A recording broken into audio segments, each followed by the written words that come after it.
योगी के रूप में। मेहनत करते करते मरना बहुत अच्छा है, पर ज्यादातर लोग मेहनत नहीं करते, उनको डर लगता है कि मर गया तो, ज्यादा मेहनत कर लिया तो, ज्यादा लाउडली पढ़ लिया तो, ज्यादा बॉडी का यूज कर लिया तो, उन्हें तो ना ज्यादा बॉडी का इस्तेमाल होगा तो बॉडी ज्यादा परिपक्व होगी ना, वो ज्यादा मैच्योर हो जाएगी ना, उसको समझ में आ जाएगी ना चीजें। और हमें से दिक्कत ऐसे। तो कृष्ण बोलते हैं यहाँ जब तेरी इच्छा से कुछ नहीं होता तो तू ईगो क्यों कर रहा है कि मैं युद्ध नहीं लड़ूंगा, ये तो तेरा डिसीजन है यार, तेरे सामने युद्ध है, तू लड़ बस, हारना या जीतना है मैं देख लूंगा, तू तेरा काम कर बस। ये कृष्ण समझा रहे हैं। इस बात से नहीं मानते, अगर इस बात से अर्जुन नहीं मानते फिर कृष्ण आगे बोलते हैं कर्म योग में, तो तेरा कर्म करेगा। ज्ञान से नहीं समझता ना, फिर उसके लिए कर्म योग बोलते हैं कि कर्म जो लोग कर्म करेंगे उनको मिलेगा। फिर उसमें कर्मयोग में ये भी बताते हैं कि जो भी संन्यास धारण कर लिया है जिसने अपने कर्मों को छोड़कर, वो सन्यासी नहीं कहता, वो कभी भी मुझे प्राप्त नहीं करता। अगर आपको रियल सन्यासी बनना है तो आपको मेरी इच्छा को मानना होगा, तब तो रियल सन्यासी होगा। मेरी इच्छा है कि तू युद्ध कर, मैं ही परमपिता परमेश्वर हूं जिसकी तू पूजा करता है, मैं ही वो कृष्ण, मैं ही वो परम परमेश्वर, मैं बोल रहा हूं तू युद्ध कर, तो मेरी बात को आप मूंद कर मान ले और युद्ध कर। मुझे अपना साला मत समझ, क्योंकि अर्जुन के साले थे कृष्ण, अर्जुन की जो वाइफ थे सुभद्रा वो कृष्ण की बहन थी, और अर्जुन की बुआ, अर्जुन के मामा के लड़के थे कृष्ण। तो बोले अपना रिश्तेदार मत समझ, उन रिश्तों से कहीं आगे हो, तो अब मुझे समझ नहीं पाए, इसलिए जो मैं बोल रहा हूं वो करना शुरू कर दे।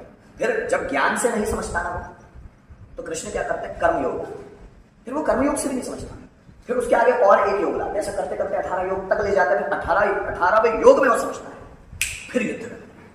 तो कृष्ण उसको कन्विंस करते हैं। आप समझ रहे हैं कृष्ण क्या बोल रहे हैं कि कोई भी काम अगर हाथ में ले लिया फिर पीछे नहीं करना, उसके लिए कुछ भी करना पड़े, मरना पड़े तो मरे, लेकिन पीछे नहीं आना। एक बार जब मैंने कमिटमेंट कर लिया तो फिर मैं अपने आप की वजह से सलमान खान बन जाना, समझ लो। कृष्ण ने भी सोच के रखा कि अर्जुन से युद्ध करवा दिया जाएगा, चाहे कुछ भी होता है, क्योंकि यहाँ युद्ध करना ही धर्म है।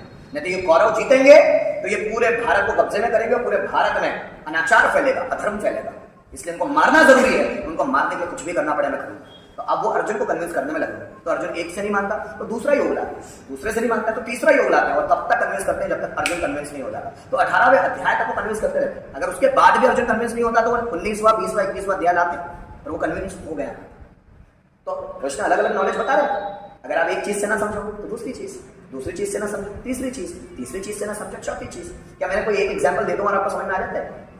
कभी कभी दूसरा निकाल के देना पड़ता है, कभी कभी तीसरा देना पड़ता है, कभी चौथा देना पड़ता है, सेम चीजों के अलग अलग एग्जाम्पल देने पड़ते हैं, ना। और वो कॉन्सेप्ट सब एक ही है, बस उसको कहने के तरीके अलग अलग है। कुछ लोग बोलते हैं टारगेट्स बनाओ, तो ठीक है टारगेट्स भी बनाओ तो तन मन धन से जुड़ जा, उसमें बुराई क्या है, लेकिन उन टारगेट्स में भी लालच ना हो, महत्वाकांक्षा हो। कृष्ण तो उसकी बात ही कर रहे हैं कि महत्वाकांक्षा से काम कर, मुझे लक्ष्य बनाना है तो महत्वाकांक्षा से, कि तुझे लाइफ में बहुत कुछ अचीव करना है ताकि और लोग तुझसे प्रेरित हो सके, और लोग तुझसे प्रेरित होकर अपना जीवन बना सके। इस तरह का जीवन बना, पर लालची मत बन कि तुझसे कोई सीखे ही ना, ये बात है, ठीक है।